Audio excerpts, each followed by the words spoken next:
দিন যত যাচ্ছে ততই বাড়ছে যুক্তরাষ্ট্র ভেনেজুয়েলা উত্তেজনা। ক্যারিবীয় সাগরে বিশাল সামরিক শক্তি মোতায়েন ও ভেনেজুয়েলায় তেল ট্যাঙ্কারগুলোর উপর নিষেধাজ্ঞা আরোপের পর সেগুলোর উপর সম্পূর্ণ অবরোধ জারি করেছেন মার্কিন প্রেসিডেন্ট ডোনাল্ড ট্রাম্প। মঙ্গলবার সামাজিক মাধ্যম এক্সে বিষয়টি নিশ্চিত করেছেন তিনি। ট্রাম্প জানান, দক্ষিণ আমেরিকার ইতিহাসে সর্ববৃহৎ আর্মাডা ভেনেজুয়েলার দিকে বন্দুক তাক করে রেখেছে।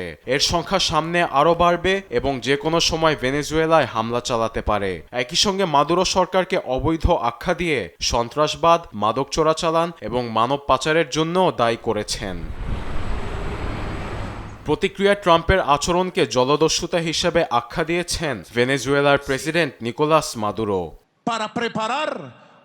যুক্তরাষ্ট্রের এমন জলদস্যুতার জবাবে বিশ্বব্যাপী বন্দরে বন্দরে আমাদের আন্দোলন গড়ে তুলতে হবে। এটি ট্রাম্পের বিরুদ্ধে হবে বিশ্বব্যাপী প্রতিবাদ, যা দীর্ঘদিনের জন্য স্থায়ী থাকবে। ক্যারিবীয় অঞ্চলে মুক্ত বাণিজ্য ও স্বাধীনতার জন্য আমাদের লড়াই করতে হবে।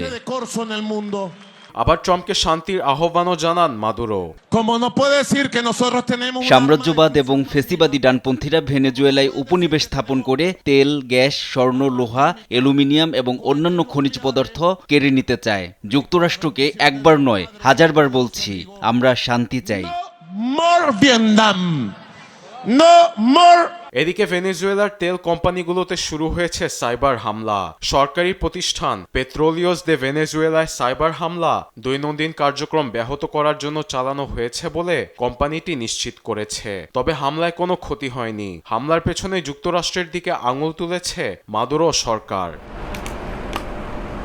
দেশের এমন অস্থিতিশীল পরিস্থিতিতে আন্তর্জাতিক বিমান চলাচল বন্ধ থাকায় ভেনেজুয়েলায় ভ্রমণ আরও কঠিন হয়ে পড়েছে বলে জানিয়েছে দেশটির একাধিক বিমান সংস্থা। আরবেদ আফসার, নিউজ ডেস্ক, দেশ টিভি।